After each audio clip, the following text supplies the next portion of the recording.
Hi everyone, it's Lynn from DevineCentral.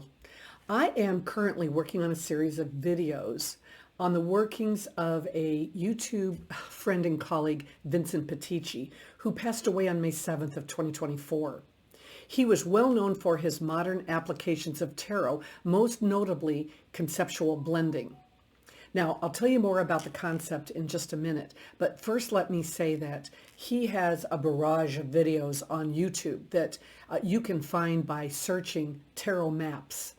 He also has a number of books that he wrote on the subjects of tarot, and also a couple of his tarot decks, which you can find by searching tarotmaps.com. And if you like his workings and you'd like to discuss them further, he has a very strong community that you can find by searching Conceptual Blending and Tarot on Facebook. Okay, I'll post all that below as well. So today, what I want to do is give you a general overview of conceptual blending along with a few examples. And then I want to apply it to tarot the way that Vince did. And we'll include a couple examples of that as well. You'll see why he was so fascinated by it, and by extension got the rest of us excited about it too. If you make it to the end, you're going to love where I'm taking the next video. I'll tell you more about that later. All right, so let's jump in. Technically, conceptual blending, or creative thinking technique, the original name, is a cognitive process that involves combining elements from multiple concepts to create a new one.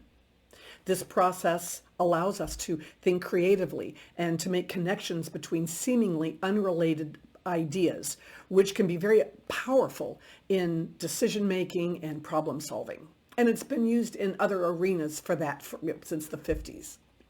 Okay, so here are some general examples of conceptual blending. A smartphone is a blend of a phone and a computer.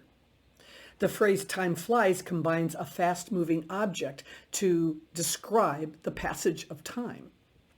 The word brunch is a blend of breakfast and lunch, right?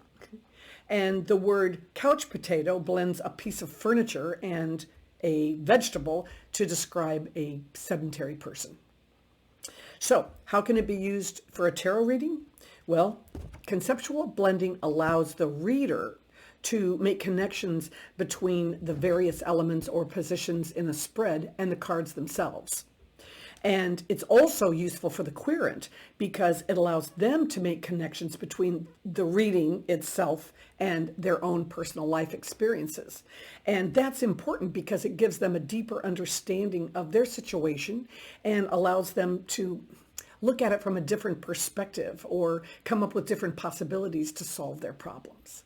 From his YouTube video titled, "A Tarot Reading is Conceptual Blending," which by the way was dated April 25th, 2018, Vincent said this: "How the application works is by taking your question and breaking it apart into sections or elements that are important to the question, and then addressing each element as a spread position.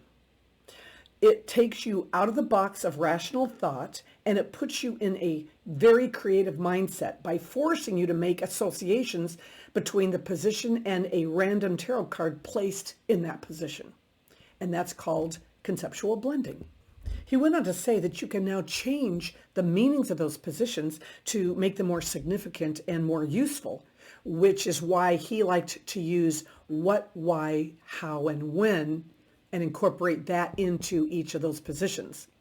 He noted that looking into those four factors, it kept it a bird's eye view of the situation, and it worked across all questions. To me, Vince's concept starts with unpacking the question. And this is something my podcast group tackled in our video, "What's the Real Question?" on January 17th, 2024. And you can find that conversation on my channel under podcast playlist.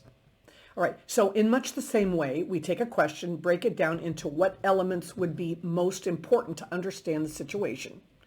So think of it like this. A troubled friend comes to you to get help or advice. They begin their tale by saying, "My boyfriend left me." So what's the first words out of your mouth? It's probably going to be, "What happened?"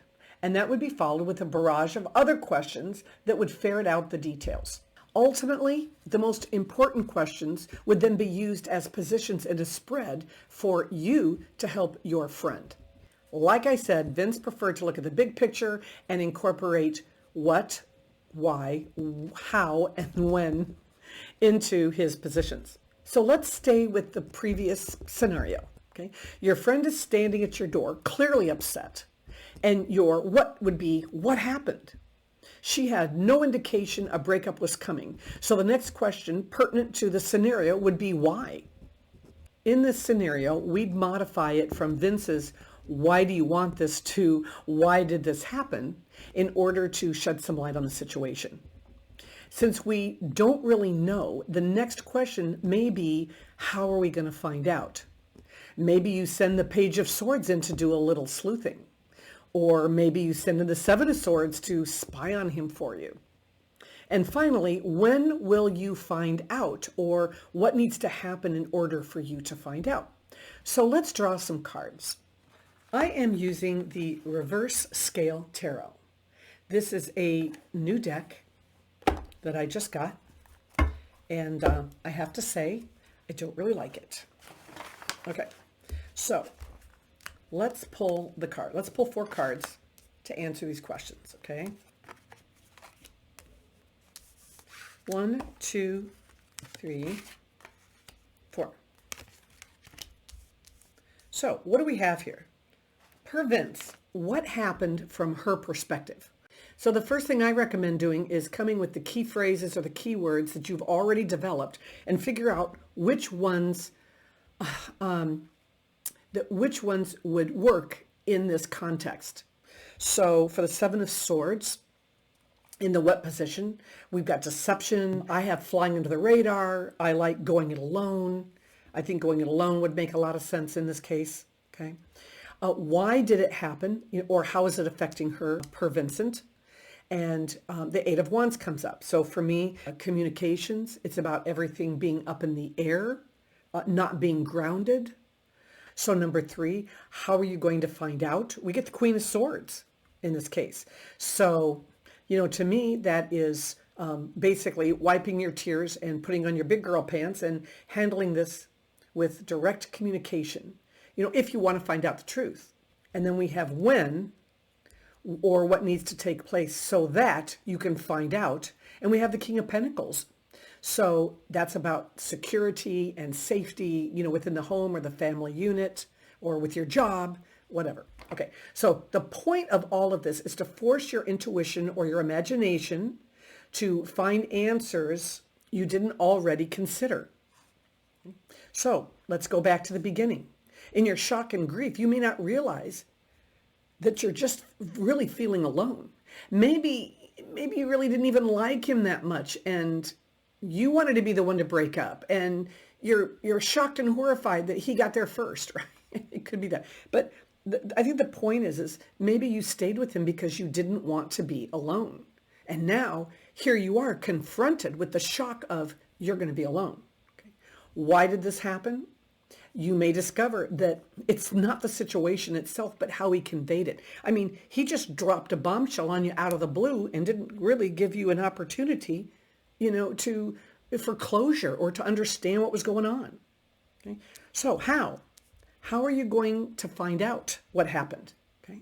Well, like I said, put on your big girl pants and, buck up and march over and confront him, because direct communication is the only way you're really going to find out what happened, and you need to get over the emotion and get your shit together in order to be able to go over and make direct communication, right? So when or what needs to be in place for you to do that, to find out? Well, the King of Pentacles tells us when you feel secure and safe asking, and you have a plan in place to deal with the news. Okay, so let's try another one. This time, how do you say no to a family vacation without hurting feelings? There will be a 6-hour drive, that's 12 hours round trip, and it's exhausting to be with my dysfunctional family in such a small space for a long period of time. My mother wants a family vacation since we don't hang out together on weekends or holidays. How do I diplomatically or gracefully say no? Let's pull some cards. So, what? What is it? What is it from the querent's perspective? Okay, we have the Chariot. Okay, laser focus, full speed ahead, controlling with our minds. All kinds of things conjure up, right? Okay, why do we want this? Or in this case, why don't we want this? We have the Three of Swords. Tom Benjamin, one of my favorite YouTubers, coined the phrase wounding with words for this card, and I just think it's so appropriate. It's about boundaries. It's about saying hurtful things, because remember, this isn't about feelings and emotions. This is about intellect, right? So it's about hurtful things being said. And isn't it interesting, because we don't know how many siblings this individual has. So you can see the melding and where the pain is from when they come together, right? Which is why he doesn't want to come together. All right, so what do we have next? We have how. How will you accomplish this without hurting any feelings? We get the Knight of Swords, so you probably can't. Hit it head on, clearly articulate your position. Those are the phrases that I use for this card. And finally, when? When would we do that? We get the Sun. When you can deliver your message with kindness and respect. Because remember, this is your mother. So what might shed light on your situation if you blend these cards in these positions? Well, you don't like being in a situation where you don't have any control. And why could be that you don't want to be in the situation where you don't have control. And you can't control when they start to play games or play politics or, pick fights with each other. You don't have any place to go when you're in a small space. And so that's why it's so important for you to figure out how to get out of this trip. Now, the Knight of Swords, he wouldn't dwell on this. You have to accept that you can't please all the people all the time. And you have to recognize the difference between hurting their feelings and them feeling hurt because of the decision that you made. Because the former implies that you did something wrong when you didn't. And if you intend on saying no, you need to wait for a time when you're feeling more positive so you can deliver it with as much kindness as possible. Tarot can be very complex. That's why I also study Lenormand, because it's much more direct. You don't have all the multiple symbols in the cards to deal with, and even if there is something in the background, you don't consider it. Even Vincent agreed that we spend way too much time on symbols and not enough time on the strategy of the reading. And you can find that in his book, Essential Tarot. That's the difference between Vincent's version and the general version of that concept. I like to think that tarot card combinations are also conceptual blending. So for example, if we take the Chariot and the Justice cards, that could be a speeding ticket, or it could be traffic court. In my next video, I am going to share with you a compilation of a bunch of card combinations I've either created or I've collected over the years. It'll be fun. If you don't want to miss it, ring the bell to be notified. And if you liked this video, please give it a thumbs up, because that's how people find me. And I will see you on the next video.